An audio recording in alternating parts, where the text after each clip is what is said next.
الحمد لله نحمده ونستعينه ونستغفره ونؤمن به ونتوكل عليه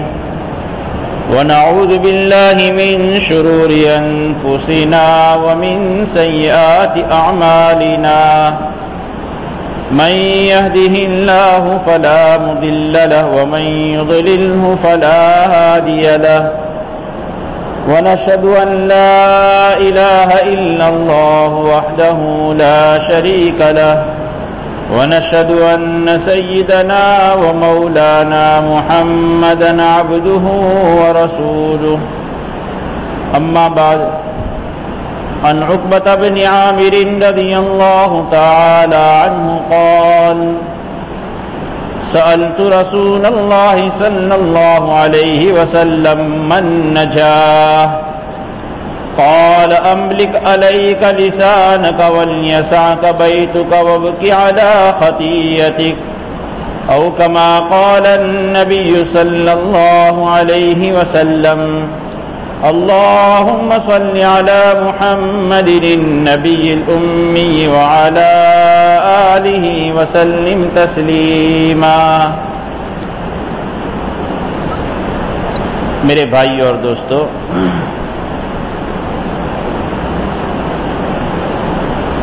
اللہ تبارک و تعالی سے کامل شرم اور حیا اس وقت ہمیں حاصل ہو سکتی ہے جب ہم اپنے سر کو اور سر کے ساتھ لگے ہوئے آس پاس کے عضو کو بھی اللہ تبارک و تعالیٰ کی نافرمانی سے بچائے، جن میں ایک چھوٹا سا بدن رکھنے والا عضو زبان ہے۔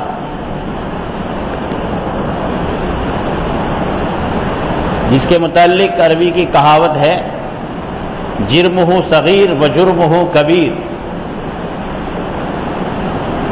بدن کا یہ عضو ایسا ہے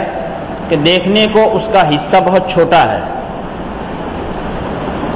اور اس کے گناہ بڑے بڑے ہیں۔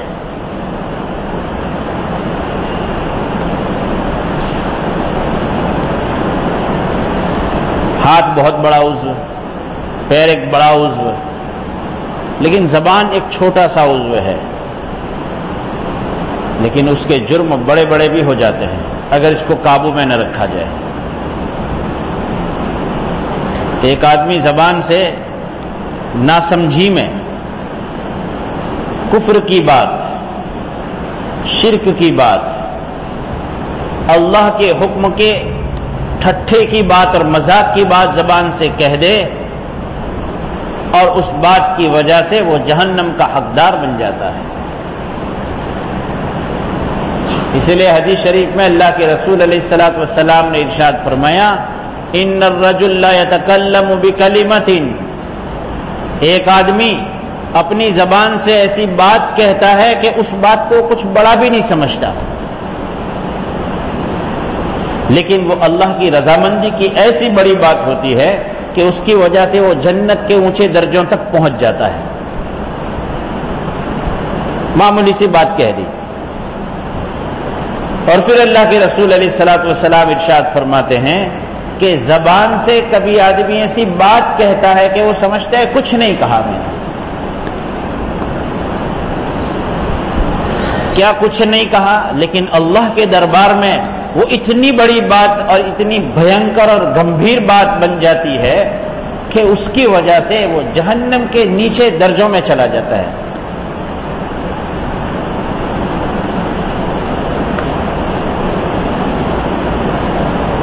ایک حدیث شریف میں اللہ کے رسول علیہ السلام نے ارشاد فرمایا جو آدمی اپنی زبان کو قابو میں رکھے اللہ اس کے عیوب کو چھپا دیتے ہیں، اس کی کمیوں کو اللہ پاک اپنے پردے میں رکھ دیتے ہیں۔ کون بندہ ایسا ہوگا نبیوں کے بعد کہ جس کے اندر کسی قسم کی کوئی کمی اور کوتاہی نہ ہو؟ ہم اپنی طور پر تنہائی میں بیٹھ کر کے اپنی برائی کو کسی مجمع کے سامنے ظاہر کرنا یہ اللہ کو ناراض کرنے والی بات ہے، لیکن تنہائی میں ہم بیٹھ کر کے سوچیں ہمارے اندر بھی بہت سی کمیاں ہوتی ہیں۔ یہ ایک عضو کو، زبان کو آدمی اپنے قابو میں رکھے، اللہ تبارک و تعالیٰ اس کی وجہ سے گناہوں کو چھپا دیتے ہیں۔ اور زبان کو قابو میں رکھ کر کے ہی، دوسری حدیث شریف میں اللہ کے رسول صلی اللہ علیہ وسلم ارشاد فرماتے ہیں، زبان کو قابو میں رکھنے سے ہی حقیقت ایمان کے درجے پر بندہ پہنچتا ہے۔ اس وقت جس زمانے سے ہم گزر رہے ہیں میرے بھائیوں، ہر جگہ پر دائیں بائیں آگے پیچھے ہر جگہ پر فتنوں ہی فتنوں کا سلسلہ چل پڑا ہے۔ ایمان کو ختم کر دینے والی چیزیں اور ایمان کو برباد کرنے والی چیزیں ماحول میں اور معاشرے میں، اپنے دوستوں کی محفلوں میں ایسی چلتی ہے کہ جس کی وجہ سے خطرے کی بات ہوتی ہے۔ اور کون سی ہماری گھڑی ہے جس گھڑی میں دنیا سے رخصت ہو کر اللہ کے دربار میں پہنچنا ہے، ہم نہیں جانتے۔ کوئی ایسی بات زبان سے نکل گئی اور اس نکلنے کے بعد اگر بغیر توبہ کے ہماری دنیا سے جانے کا وقت آ گیا تو خطرہ ہے کہ اس بات کی وجہ سے ایمان سے ہم محروم ہو جائیں۔ سازشیں کرنے والے اپنی طور پر کر رہے ہیں، لیکن ہماری یہ ذمہ داری ہے کہ ہمیں اپنے نبی پاک علیہ الصلوۃ والسلام پوری زندگی بتا کر گئے ہیں۔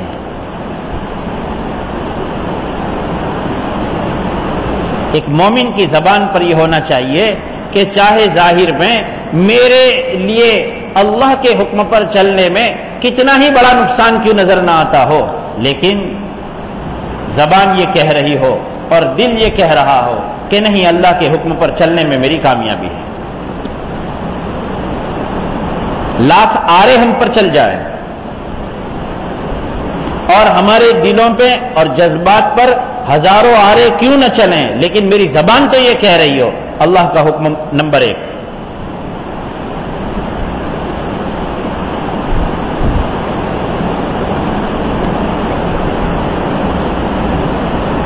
حضرت کعب بن مالک کو بھی رضی اللہ عنہ کو بھی،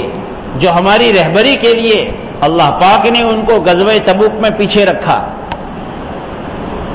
تاکہ قیامت تک آنے والے مسلمانوں کی ایک رہبری ہو جائے، حضرت کعب بن مالک رضی اللہ عنہ کو بھی اسلام سے پھرنے کی دعوت دی گئی۔ یہ کوئی نئی بات نہیں ہے، ہر زمانے میں کچھ نہ کچھ لوگوں میں کشمکشیں اور جنگیں رہی ہے۔ مرحوم مفکر ملت حضرت مولانا عبداللہ صاحب کاپودرہ رحمۃ اللہ علیہ فرماتے تھے، آج کے زمانے کا سب سے بڑا فتنہ یہ ہے کہ ہر کلچر کی دوسری کلچر سے جنگ چل رہی ہے، ہر تہذیب کی، ہر سنسکار کی دوسری تہذیب اور دوسرے سنسکار کے ساتھ ایک جنگ چل رہی ہے۔ ہر ایک یہ چاہتا ہے کہ میرے اپنے سنسکار، میرا اپنا کلچر، میری اپنی تہذیب دنیا کی تمام تہذیبوں کو ہضم کر جائے اور کھا جائے اور میری بات چلے۔ یہ کوئی نئی بات نہیں ہے۔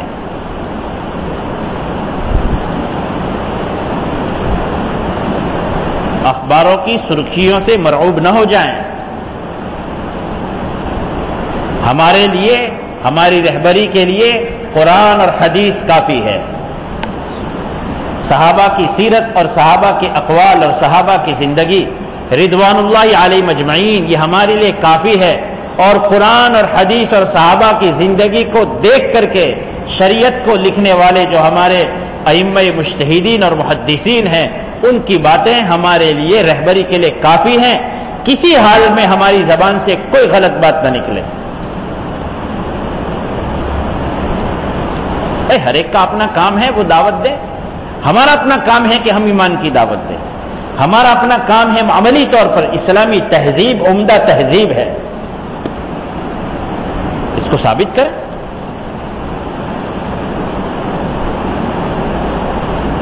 زبان کو قابو میں رکھنا یہ ہم سب کے لیے بہت اہم بات ہے۔ لوگوں کو اس وقت اسلام کے متعلق، اسلام کے احکام کے متعلق شک اور شبہ میں ڈالنے کی محنتیں ہو رہی ہے، پوری دنیا میں ہو رہی ہے۔ اور آج صرف نہیں ہو رہی، پہلے سے ہوتی آئی ہے، پہلے سے چلتا آیا ہے، کوئی نئی بات نہیں ہے۔ لیکن جب کہیں کوئی شبہ میں ڈالنے کی بات ہو، ہم جا کر کے قرآن اور حدیث کے جاننے والوں سے اس کے متعلق اپنے آپ کو اللہ کا حکم کیا ہے، اس کے متعلق قرآن اور حدیث میں کیا رہبری کی ہے، تابعداری کے ساتھ، یقین کے ساتھ اس کو سنیں۔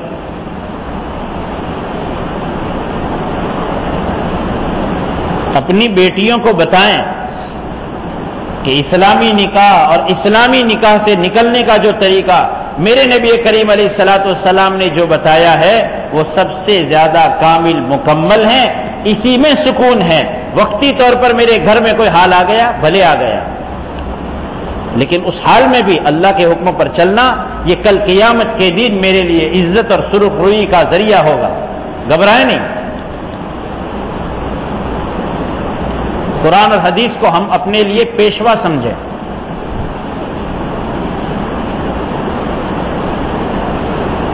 اور ماہرین قرآن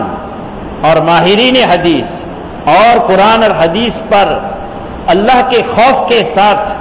اس کا علم رکھنے والے علماء کے مقابلے میں دنیا کی کسی بات سے گھبرائے نہیں۔ تو قرآن میں پہلے سے موجود ہے،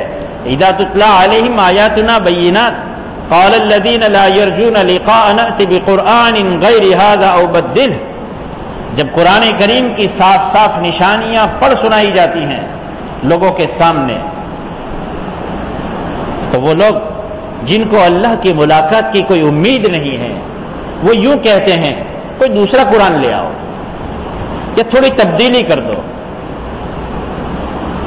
قل ما یکون لی ان ابدلہ من تلقاء نفسی، جس نبی پر قرآن اترا ہے اس نبی کو یہ دعوت دی جا رہی ہے کہ تھوڑا تبدیل کر کے لاؤ، یا دوسرا لے آؤ۔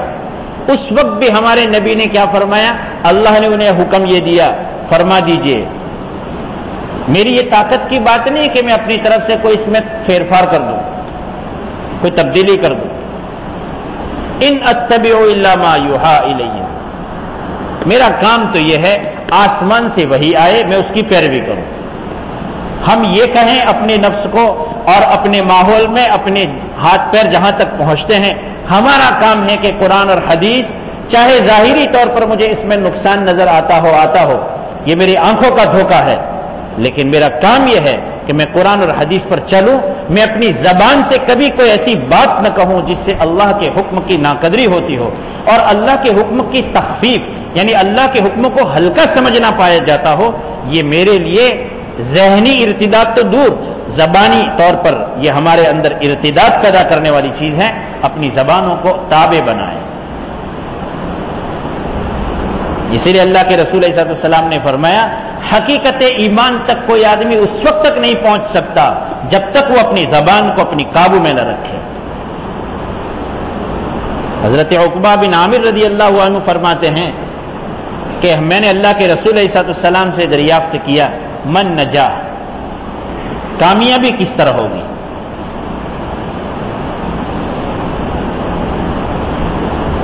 اللہ کے رسول علیہ السلام کے اس صحابی نے یہ نہیں پوچھا کہ کس چیز سے نجات، غور کیجئے، دنیا کی پریشانی سے نجات، آخرت کے عذاب سے نجات، کچھ نہیں، مطلق پوچھا، کوئی متعین پہلو نہیں کیا۔ لیکن اللہ کے رسول علیہ السلام نے اس کا جواب دیا، اور جواب میں جو باتیں آپ علیہ السلام نے ارشاد فرمائی یہ دنیا میں بھی نجات حاصل کرنے اور دنیا کی پریشانیوں سے بچنے میں بھی اور آخرت میں بھی اللہ کی پکڑ سے بچنے کے لیے بنیادی جو چیزیں تھیں وہ تین چیزیں اللہ کے رسول علیہ السلام نے ارشاد فرمائی۔ املک علیک لسانک، پہلی بات آپ علیہ السلام نے ارشاد فرمائی زبان کو قابو میں رکھو۔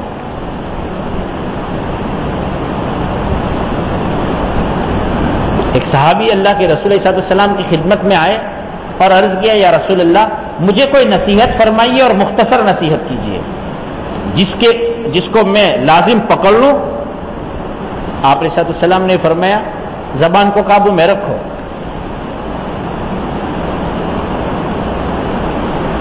حضرت ابو امامہ رضی اللہ تعالیٰ عنہ فرماتے ہیں کہ اللہ کے رسول علیہ الصلوۃ والسلام نے فرمایا جو آدمی حق پر ہونے کے باوجود حق پر ہونے کے باوجود جھگڑا چھوڑ دے، ناحق نہیں، ناحق والے کو تو کہا ہی جا رہا ہے کہ جھگڑا چھوڑو، لیکن ایک آدمی حق پر رہنے کے باوجود بھی جھگڑا چھوڑ دے کہ کسی بھائی سے کوئی معاملہ چلتا ہے،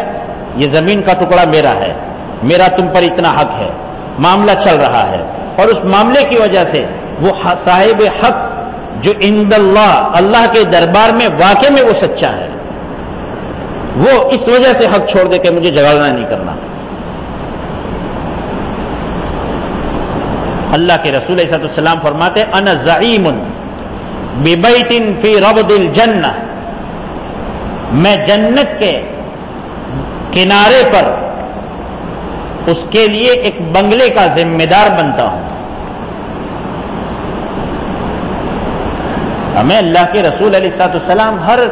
میدان میں تعلیم دے گئے ہیں، ہمیں کہاں یہ اجازت تھی اور کہاں ہمارے مسلمانی کا یہ حق ہو سکتا تھا کہ ہم اسلام کے احکام کو چھوڑ کر کے غیر اسلامی طریقہ پر اپنے معاملوں کا تصفیہ کرائیں اور اپنے معاملات کی صفائی کرائیں، جہاں حق نہ حق کچھ نہیں۔ اللہ کے رسول صلی اللہ علیہ وسلم نے اپنی زبان میں اپنے زمانے میں یہ رہبری فرمائی کہ تم لوگ میرے پاس اپنے معاملات کو لے کر کے آتے ہو، اور مجھے معلوم ہے کہ بعض لوگ اپنے معاملات کو اور اپنے آپس کے جھگڑے کو بیان کرنے میں بہت زبان اچھی چلانے والے ہوتے ہیں، حالانکہ اس کا حق نہیں ہوتا ہے، لیکن سامنے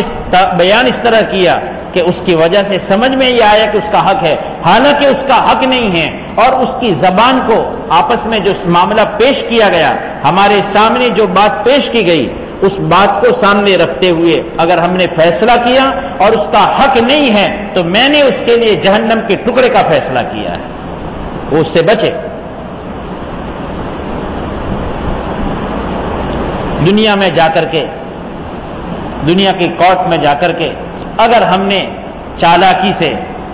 ریڈی میڈ گواہوں کے ذریعے سے اور بناوٹی گواہوں کے ذریعے سے، ہوشیاری سے اگر اپنا حق نہیں تھا اور ثابت کر دیا، اس بات کو سمجھنا ہوگا کہ چاہے وہ حکم چلے گا اور حق نہیں ہے پھر بھی وصول کریں گے، یہ طے ہے کہ ہمارے لیے جہنم کے ایک حصے کا فیصلہ ہو چکا، اس لیے کہ زبان رسالت سے جھوٹ نہیں نکلتا۔ تو آپ علیہ السلام نے فرمایا حق پر ہونے کے باوجود بھی جھگڑا چھوڑ دے کہ حق ہے لیکن نہیں کرنا، چلو چھوڑو، لیکن اصل شیطان جو ہے ناک پر بیٹھ جاتا ہے، ہر ایک کا حال ہے، ہر ایک کے پیچھے لگا ہوا ہے۔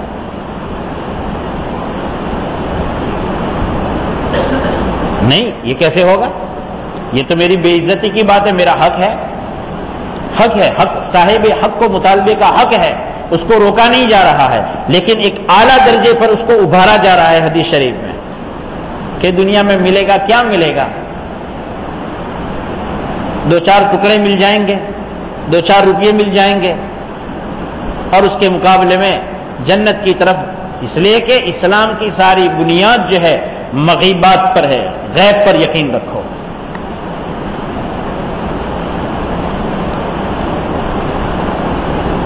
کیا ملے گا کہ اتنا بڑا جنت میں عالیشان بنگلہ اور مکان ملے گا، اور یہ تو نہیں ہو سکتا ہے کہ مکان ملے اور جنت میں جانے کا داخلہ نہ ہو۔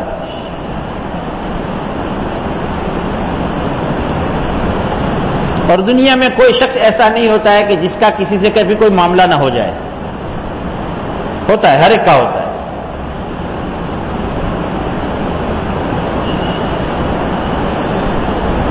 صحابہ جب فضائل سنتے تھے تو ان فضائل کو سننے کے بعد وہ کوشش کرتے تھے کہ زندگی میں ایک موقع ایسا مل جائے۔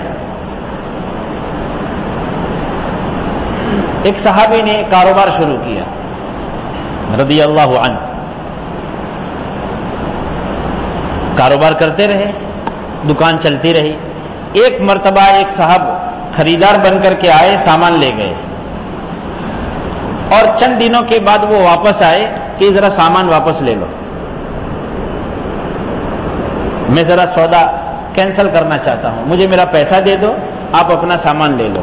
انہوں نے سامان دے دیا، سامان لے لیا، پیسہ واپس کر دیا اور کاروبار بند۔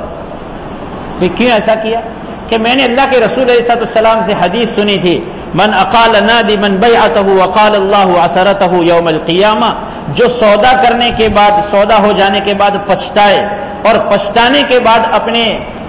جس کے ساتھ سودا ہوا تھا اس سے آ کر کے کہے کہ ذرا سودا کینسل کر دو،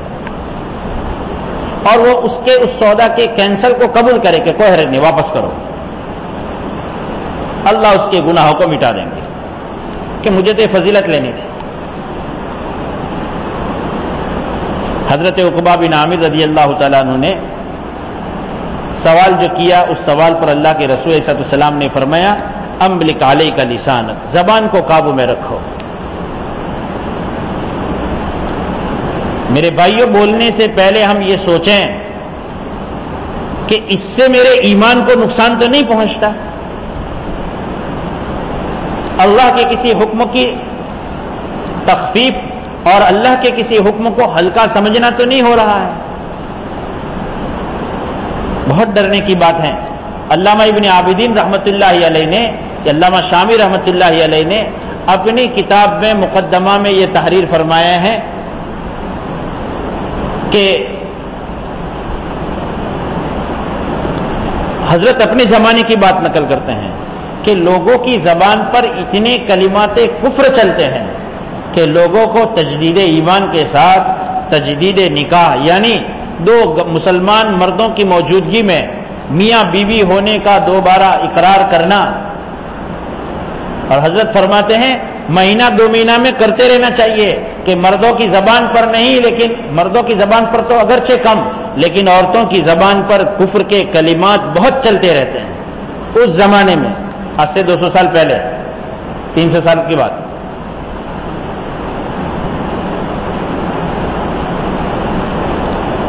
اس لیے بہت احتیاط کرنا چاہیے۔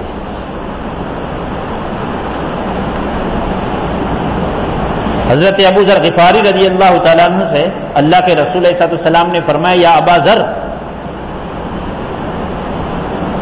الا ادلک علی افضل الخصلتین، اے ابو ذر میں تمہیں دو بڑی عمدہ عادتوں کا پتہ نہ بتاؤں، دو بڑی عمدہ اور بڑی اچھی عادتیں نہ بتاؤں؟ اور وہ دونوں عادتیں بتانے سے پہلے اللہ کے رسول علیہ السلام نے ایک ان کی طبیعت میں شوق پیدا کرنے کے لیے فرمایا ہما اظہر علی الظہر واثقل فی المیزان من غیرہما، یہ دونوں عادتیں ایسی ہے کہ یہ دونوں عادتیں کام کرنے کے اعتبار سے بڑی ہلکی پھلکی، کام کرنے میں کوئی زیادہ ٹینشن نہیں۔ ایک آدمی کو یہ کہہ دیا جائے کہ میں آپ کو ایک کام بتاؤں کہ کیا، کہ آپ 15 دن لگاتار روزے رکھو، تو ایک لمبا کام ہے، کھانے پینے سے 15 دن تک بچے رہنا، لیکن ہلکا پھلکا کوئی کام ہے بڑا ہلکا، لیکن اثقل فی المیزان، جب قیامت کے میدان میں اعمال تولے جائیں گے تو وہ وزن میں بڑا بھاری ہے۔ اس کے علاوہ اور بہت سے کام ہیں، لیکن ان تمام کاموں کے مقابلے میں یہ دو عمل ایسے ہیں کہ جو تمہیں کام میں بڑی آسانی اور قیامت کے میدان میں بڑا وزنی۔ حضرت ابو ذر رضی اللہ تعالیٰ عنہ کو شوق دلا، ایک تو پہلے کہا کہ بتاؤں، تو ترغیب ہو رہی ہے، پھر آپ نے اس کی دو صفتیں بیان فرمائی، اور ایک بات یہ کہہ دی کہ سب کاموں میں سب سے یہ افضل دو چیز ہیں، چار طریقے سے آپ نے شوق دلایا، اور پھر آپ نے فرمایا طول الصمت وحسن الخلق، زیادہ دیر تک چپ بیٹھے رہنا، لمبے وقت تک چپ رہنا، زبان کو کینچے کی طرح چلانا یہ کمال کی بات نہیں ہے، بلکہ کمال کی بات یہ ہے کہ بولنے کی طاقت ہو اور آدمی زیادہ خاموش رہے۔ ایک صحابی فرماتے ہیں اللہ کے رسول صلی اللہ علیہ وسلم کے متعلق امسک لسانہ طویلا، آپ علیہ الصلوۃ والسلام نے اپنی زبان مبارک کو کافی وقت تک پکڑے رکھا، میں اس پر عرض کیا کرتا ہوں کہ ذرا یہ بتائیے کہ اللہ کے رسول علیہ السلام کی زبان مبارک سے کیا کبھی کوئی خواہش کی بات اور اللہ کو ناراض کرنے والی بات، کسی کو ستانے والی بات اس زبان سے کبھی نکلی؟ ہرگز نہیں۔ یہ ہمارا عقیدہ ہے کہ ہمارے نبی پاک علیہ الصلوۃ والسلام کی زبان مبارک سے ہمیشہ اللہ کے حکم کے مطابق بات نکلتی تھی۔ پھر اس کے باوجود آپ نے زبان کیوں پکڑے رکھی؟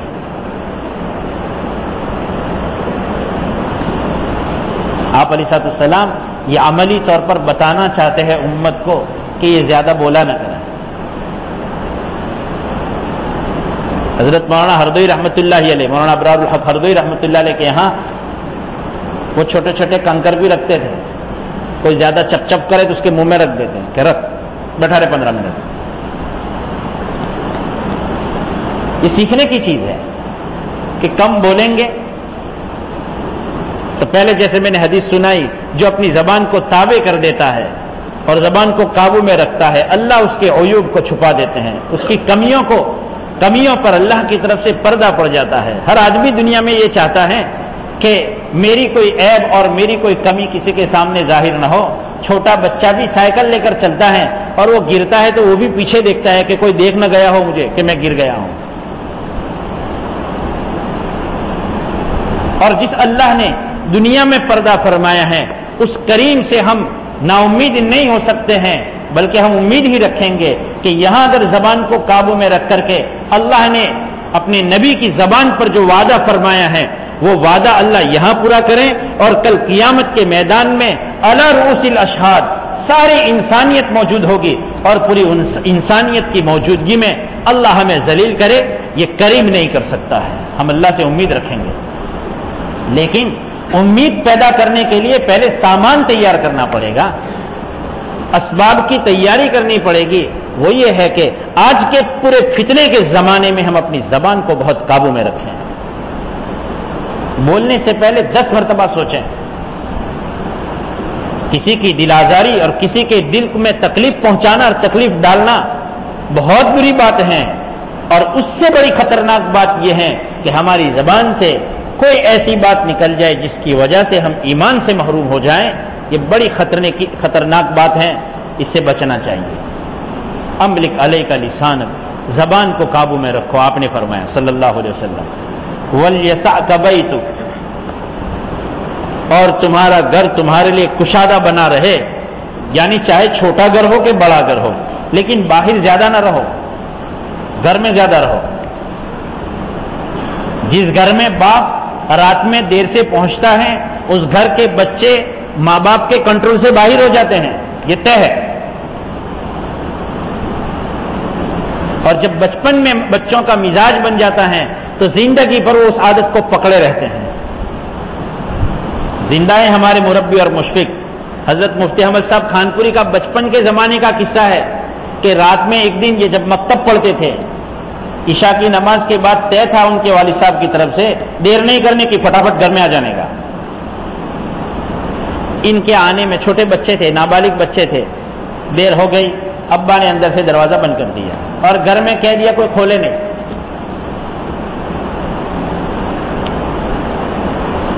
حضرت مفتی صاحب چھوٹے بچے کی عمر میں تھے،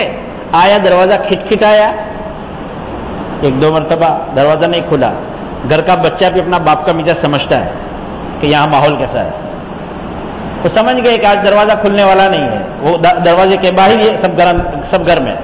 زندگی کا وہ پہلا اور آخری دن کہ جس دن گھر میں وہ لیٹا ہے، اور آج امت کے رہبر ہے، ساری نیکیاں ان کے باپ کے کھاتے میں جائے گی۔ ماں باپ کی یہ ذمہ داری ہے اپنی اولاد کے ساتھ آج کے زمانے میں وہ پیار محبت کے ساتھ بیٹھیں اور ان کے ساتھ دین کی بات کریں۔ میں نے چند ہفتہ پہلے ہی آپ کے سامنے عرض کیا، شیخ الاسلام حضرت مولانا مفتی محمد تقی عثمانی صاحب آج بھی ان کے یہاں طے ہے، رات میں ایک وقت ایسا ہے کہ اس وقت میں گھر کے تمام افراد اور بیٹے بیٹیاں پوتے پوتیاں نواسیاں سب جمع ہوں گی اور 10-15 منٹ کے آس پاس حضرت کچھ نہ کچھ دین کی کوئی بات کسی کتاب سے سنائیں گے۔ یہ ہماری ذمہ داری ہے کہ ہم رات میں عشاء کے بعد دیر نہ کریں، نماز پڑھ کر سیدھے گھر جائیں. اور دن بھر میں بھی اگر کوئی کام ایسا ہے کہ جو باہر جانے کی ضرورت نہیں ہے، کاروبار کے لیے، حلال کاروبار کے لیے، کسی کام کاج کا کوئی کام نہیں ہے، گھر میں رہیے. اپنی اولاد پر ہماری نظر رہنا یہ بھی ہمارے لیے بہت بڑی بات ہے، اور ہمارے لیے گناہوں سے حفاظت ہے، دنیا میں بھی نجات ہے، آخرت کی بھی نجات ہے. وَبْكِ عَلَىٰ خَطِيئَتِكَ. اور انبیاء کے سوا کوئی شخص ایسا نہیں ہے کہ وہ یوں کہے کہ مجھ سے کوئی گناہ ہوتا ہی نہیں اور ہو ہی نہیں سکتا. ہر آدمی گنہگار ہے. اپنے گناہوں پر روتے رہے، اللہ کے دربار میں معافی مانگے. اپنے گناہوں کا کسی کے سامنے اظہار کرنا اور ظاہر کرنا یہ تو گناہ کا کام ہے، لیکن اللہ کے سامنے اپنے گناہوں کو یاد کر کے معافی مانگنا یہ اللہ کی رحمت کو متوجہ کرانے والا عمل ہے. خلاصہ یہ کہ ہم اپنی زبانوں کو خوب قابو میں رکھیں، گھروں میں ہم اٹکے رہیں